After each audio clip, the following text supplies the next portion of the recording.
काफ़ी पूछने के बाद उसने बताया कि पापा मेरे को स्कूल में 9th-10th क्लास के बच्चों ने मारा है। मेरी क्या गलती थी जब मैंने स्कूल ही तो भेजा था उसको।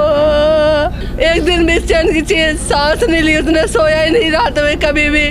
2 घंटे तक मैंने उसे थपथपाती रही, वो नहीं उठा।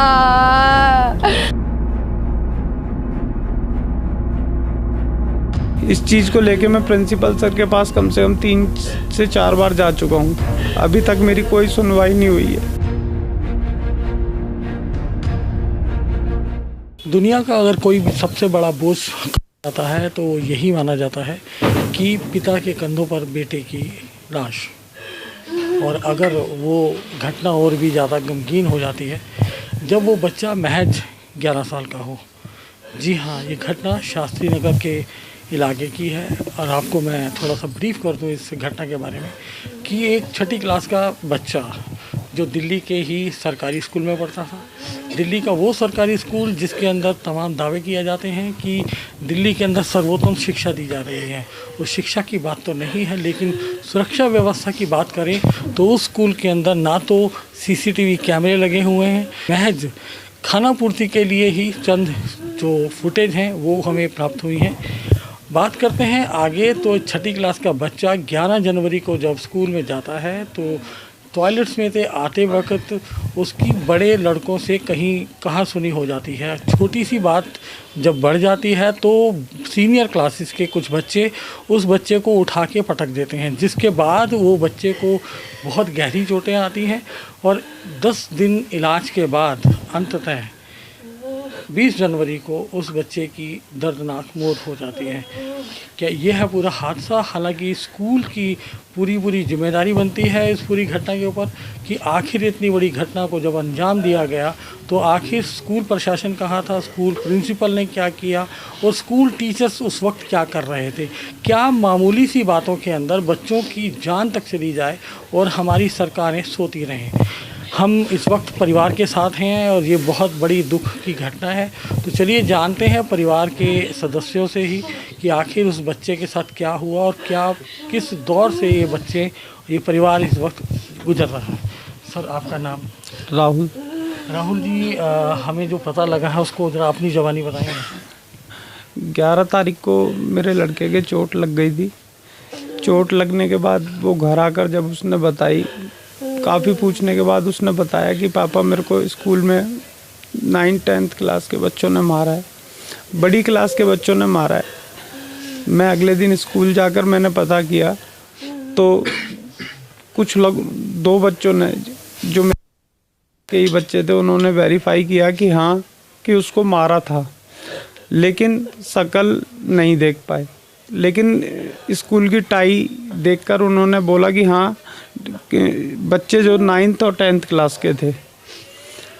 इस चीज़ को लेके मैं प्रिंसिपल सर के पास कम से कम 3 से 4 बार जा चुका हूँ। अभी तक मेरी कोई सुनवाई नहीं हुई है। और बच्चे को इलाज के लिए कहाँ लेके गए? मैं बच्चे को पहले दीपचंद हॉस्पिटल लेके गया था, दीपचंद बंधु। वहाँ पे उन्होंने एक बार पेन किलर वगैरह देकर ऑर्थो के लिए रेफ़र कर दिया।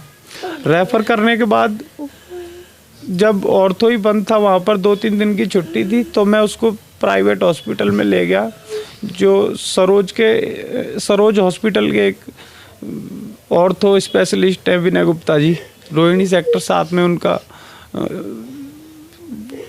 शॉप है, क्लिनिक है। वहाँ पर उन्होंने इलाज किया। उसके बाद उन्होंने जो मेडिसिन दी उसके बाद बच्चे ने खाना पीना बिल्कुल बंद कर दिया और उसके बाद वो रोज़ कमज़ोरी होता चला गया। और कल मैं शाम को उसको लेकर दीपचंद बंधु लेकर पहुंचा कि ये कुछ खा नहीं रहा, तो क्या पता ड्रॉप वगैरह चढ़ के इसकी थोड़ी ताकत पड़ जाए शरीर में। तो ड्रॉप चढ़ते ही तो ये थी पूरी घटना और पूरी वारदात। लेकिन इस पूरे मामले के अंदर हम देखें तो सोचना पड़ेगा कि दोषी कौन।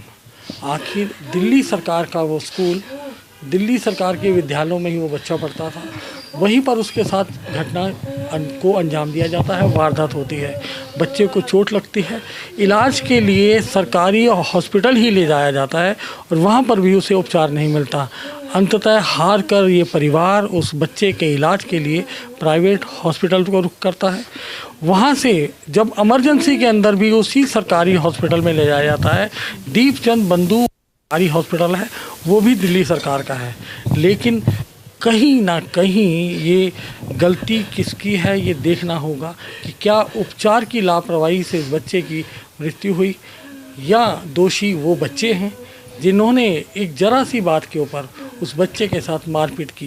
ये तमाम सवाल है जो समाज को सामने आते हैं, समाज को सोचने पर मजबूर होना पड़ेगा कि आखिर हम अपने बच्चों को किस तरह की परवरिश दे रहे हैं कि उनको इतना भी ध्यान नहीं रहता है कि वो शिक्षा के मंदिर के अंदर भी अपने सहपाठियों के साथ, अपने जूनियर्स के साथ या अपने साथ पढ़ने वाले बच्चों के साथ इस तरह की हरकतें करते हैं कि आखिर किसी मासूम की जान चली जाती है।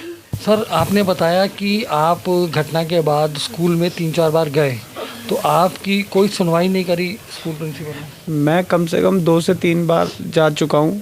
कभी तो मेरे को प्रिंसिपल नहीं मिलते थे, कभी उनके नीचे जो अटेंडेंट टीचर्स थे वो कभी कह देते थे कि आज प्रिंसिपल सर नहीं है। मैंने बोला सर मैं सिर्फ अपने बच्चे की ये पूछने आया हूँ कि मारा किसने है, और जब 2 बच्चों ने ये बता दिया है आपको कि हाँ ये इस क्लास के बच्चे थे, तो उन्होंने एक बार मेरे को ट्राई कराया, लेकिन स्कूल में बच्चे वो बता रहे थे वो अब्सेंट हैं आधे से ज़्यादा। एक जो सीसीटीवी कैमरे, क्या सीसीटीवी कैमरे इनके पास सिर्फ 2 से 3 है बस, जो इन्होंने अपने गेट कवर कर रखे हैं और एक मेन ग्राउंड, अदरवाइज वहाँ पे सेफ्टी का कोई भी काम नहीं है। अभी कल मैं गया था, जब मैंने वहाँ पे देखा कि प्रिंसिपल सर अब कैमरों का काम चालू करवा रहे हैं। इससे पहले मेरे बच्चे के साथ नहीं, लेकिन मैं अभी अपने बच्चे के रिगार्डिंग ही गया था, तो मैंने देखा कि वहाँ पे एक बच्चे ने दूसरे बच्चे का कान फाड़ दिया। एक बात गौर करने वाली और है कि जहाँ पर स्कूलों के अंदर ऑनलाइन क्लासेस चलती हैं, वर्चुअल क्लासेस चलती हैं, तो क्या इस तरह से स्कूलों के अंदर कैमरे ना होना, सीसीटीवी फुटेज ना होना या इस तरह की तमाम सुविधाएं जो आजकल की बेसिक या बुनियादी सुविधाएं हैं, उनसे इस तरह के दिल्ली सरकार के स्कूल क्यों वंचित रह जाते हैं? क्या देख रही है? बोल जैसा भी हो भाई, देख लो मेरे बच्चे के साथ जो भी हुआ है भाई, सबके साथ, किसी के साथ भी ऐसा ना हो। और भाई मेरे बच्चे को कैसे भी करके नाम जो हो गया वो तो नहीं बदल सकती, लेकिन न्याय तो दिलवा दो जो हुआ है। उसके बारे में मुझे पता लगना चाहिए कि किसने किया है, कैसे किया है, और मेरी क्या गलती थी जब मैंने स्कूल ही तो भेजा था उसको, उसके अच्छे भविष्य के लिए भेजा था, नहीं तो मैं इतनी सर्दी में से क्यों भेजती। मेरी छाती से लग के सो रहा था वो, सुबह सुबह मैंने भेज दिया उसे। उस दिन से आया है ना वो, एक दिन भी चैन की चीज सांस नहीं ली उसने, सोया ही नहीं रात में कभी भी। वो नहीं सोया तो उसके साथ मैं भी नहीं सोई, लेकिन आखिरी टाइम पे जब चला गया ना तो मैं उसे जगाती रही, उसने मेरी एक भी नहीं मानी, जगाई नहीं। 2 घंटे तक मैंने उसे थपथपाती रही, वो नहीं उठा।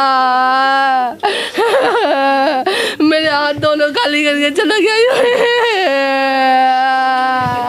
इस परिवार का दर्द हर वो माँ बाप समझ सकता है।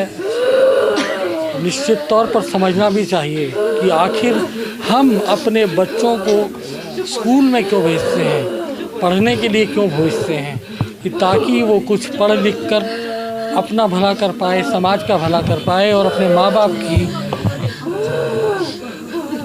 वो अपने माँ बाप के हाथों का सहारा बन पाए।